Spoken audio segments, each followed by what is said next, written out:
Growing up, one of my favorite movies and one of the classics in my family that we'd watch pretty frequently was The Lion King.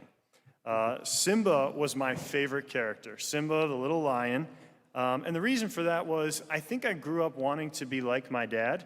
I wanted to be able to do the things that my dad did, so I could relate pretty well to Simba. If you haven't seen the movie, Simba's father's name is Mufasa, and he's the king of the Pride Lands.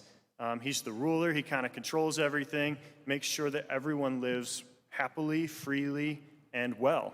And Simba is an eager little lion, eager little cub that desperately wants to grow up quickly, to be like his dad so that he could do all the things that his dad does. In his journey to grow up faster, Simba falls into a trap set by his jealous Uncle Scar. Uncle Scar wants to take Mufasa's job and to be the king of the Pride Lands. But Uncle Scar, like his name sounds, is not the best character out there.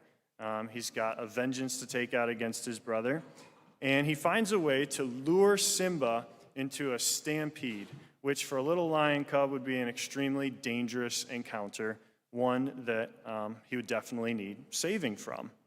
So Simba's father, Mufasa, does his best to try and save Simba, but Simba ends up becoming filled with guilt when Scar comes to him and says, "You're the reason that your dad died trying to save you."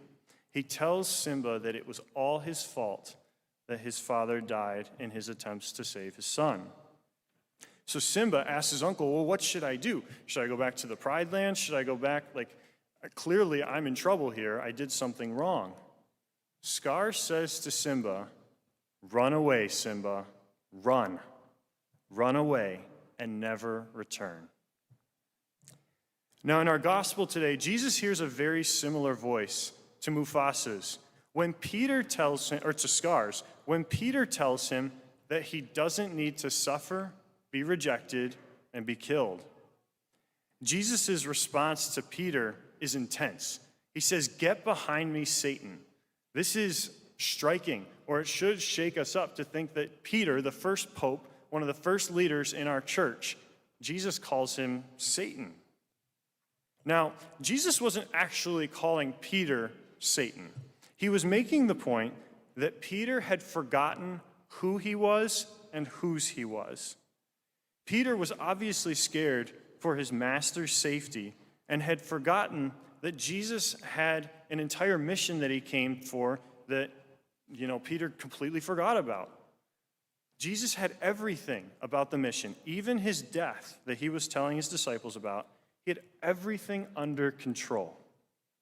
Peter forgot this, and, like Simba, he could have run away in guilt. It could have seemed like the right thing to do. But Jesus' words had power. The words that Jesus spoke cast out the enemy. They cast out Satan. And his words helped Peter recall who he was, that his identity was found in the love of Jesus, and that Jesus alone had the power to cast out the lies and the false voices that he heard that he then spoke to Jesus. So often in our own lives, I know myself personally, I think we can be overwhelmed with the temptation to think that our value or our worth is held in something or someone other than Jesus and what the Father thinks about us. Maybe we can get stuck in the trap that our identity depends on our grades in school, or maybe our ACT score, or the college that we try to get into. Maybe we find our worth in the part that we get in the play, or whether or not we are the best athlete on the field or in the gym. Maybe we can get stuck in trying to find our identity in the type of clothes we wear, or the car we drive, or the job that we have. All these different things can become distractions to kind of keep up with the Joneses, to make us think that, I'm not going to be good enough or I'm not going to be valued enough unless I fit into these categories, into these boxes.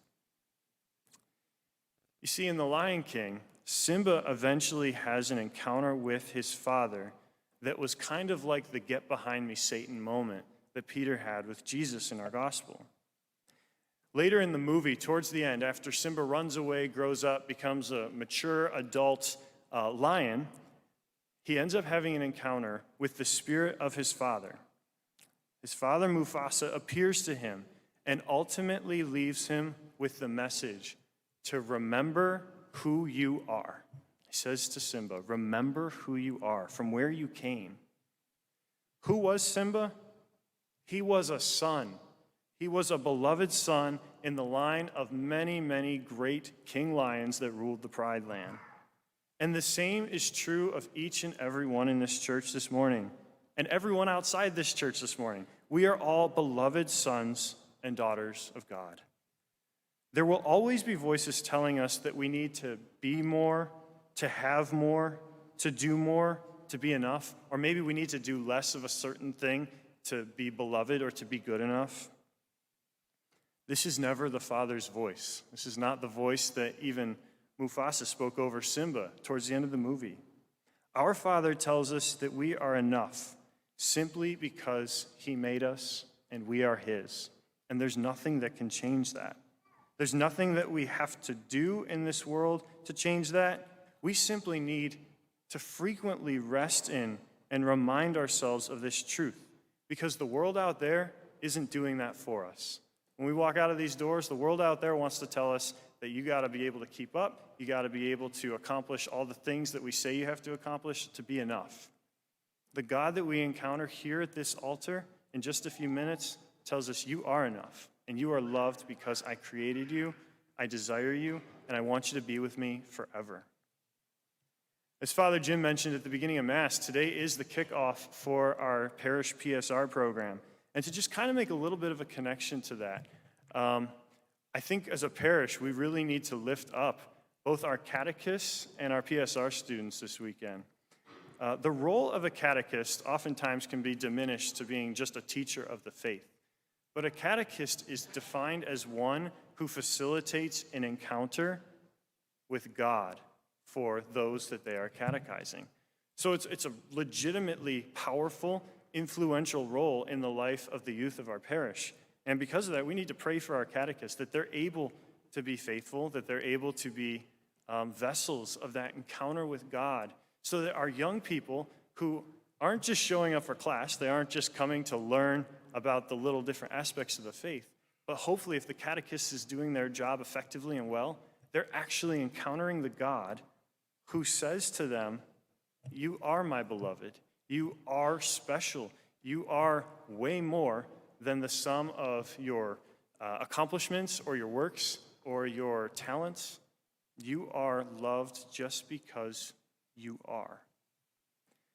So today, may we be reminded of the fact that we are all beloved sons and daughters, that we are all princes and princesses in the courts of our King, and may we keep in our hearts and in our prayers those who are beginning this new year of catechesis, that they may come to know that truth deeply in their hearts, so that they can become disciples of Jesus who can say, he is the Christ, he is the Son of God, and I want to proclaim that to the whole entire world.